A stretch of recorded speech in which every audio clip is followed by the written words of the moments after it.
ஒரு குட்டி கதை மாதிரி ஒரு ஆட்டோக்காரர் ஒரு கர்ப்பிணி பெண்ணை ஆட்டோல ஏத்திக்கிட்டு ஹாஸ்பிட்டலுக்கு போறாங்க. பெரிய மழை பெஞ்சுக்கிட்டு இருக்கு. அப்ப அவர்கிட்ட இருந்த அந்த கொடைய அந்த கர்ப்பிணி பெண்ணை கிட்ட கொடுத்துட்டு இதை எடுத்துக்கிட்டு போமா அப்படின்னு சொல்றாங்க. அப்ப அந்த பொண்ணு சொல்றாங்க, ஆனா இது எப்படி நான் உங்ககிட்ட நான் திருப்பி கொடுக்கறது? அதுக்கு அந்த ஆட்டோக்காரர் சொல்றாரு, வேற யாருக்காவது தேவைப்படுறவங்களுக்கு கொடுத்துருமா அப்படின்னு சொல்லிட்டு அவர் போயிடுறாரு.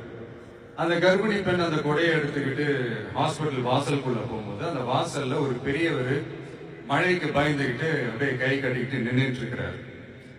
அந்த கர்ப்பிணி பெண் அந்த கொடைய அந்த பெரியவர்கிட்ட கொடுத்து, ஐயா இதை எடுத்துட்டு போங்க ஐயா அப்படின்னு சொல்றாங்க.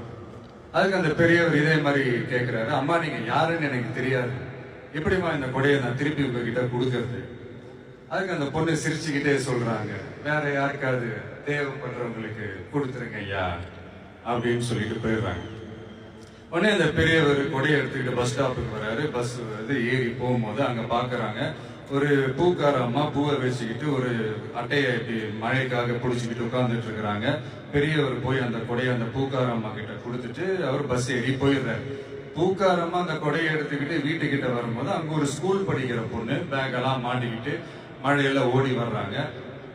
அவங்க போய் அந்த ஸ்கூல் பொண்ணு கிட்ட கொடையை கொடுத்துட்டு, மழையில நனையாதம்மா இதை எடுத்துக்கிட்டு போங்க அப்படின்னு சொல்றாங்க. அந்த பொண்ணு தேங்க்ஸ் அப்படின்னு சொல்லிட்டு வீட்டுக்கிட்ட வரும்போது அந்த பொண்ணோட அப்பா பதட்டத்தோட வாசல்ல நின்றுட்டு இருக்கிறாரு. பொண்ணு மழையில நனைஞ்சுக்கிட்டு வரணுமே அப்படின்ட்டு. அந்த அப்பா வேற யாரும் இல்ல, அந்த ஆட்டோக்காரர்.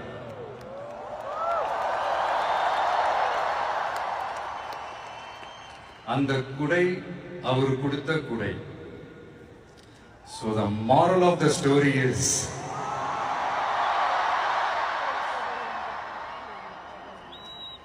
முடிஞ்ச வரைக்கும் எல்லாருக்கும் சின்ன சின்னதா ஒரு நல்லது, சின்ன சின்னதா ஒரு ஹெல்ப் அது செஞ்சு இருந்து பாருங்க. லைஃப் ஒரு மாதிரி ஜாலியா இன்ட்ரெஸ்டிங்கா இருக்கும். ஒரு ஃபேமஸ் சேயிங் ஒன்னு இருக்கு, வெள்ளத்துல தவிக்கிற ஒருத்தருக்கு நீங்க படகு கொடுத்தீங்கன்னா பாலைவனத்துல நீங்க தவிக்கிறப்போ அது ஒட்டகமா வந்து நிற்கும். இப்ப யாராவது உங்களுக்கு ஏதாவது கெடுதல் செஞ்சுட்டாங்கன்னு வைங்களேன், அது நீங்க பழி வாங்கிட்டீங்கன்னு வைங்களேன், அந்த நாள் முழுக்க நீங்க சம மகிழ்ச்சியா இருப்பீங்க. எப்படி பார்த்தல எப்படி பழி வாங்கினேன். ஆனா அதே மனுஷனை மன்னிச்சு விட்டு பாருங்க, வாழ்நாள் முழுக்க நிம்மதியா இருப்பீங்க.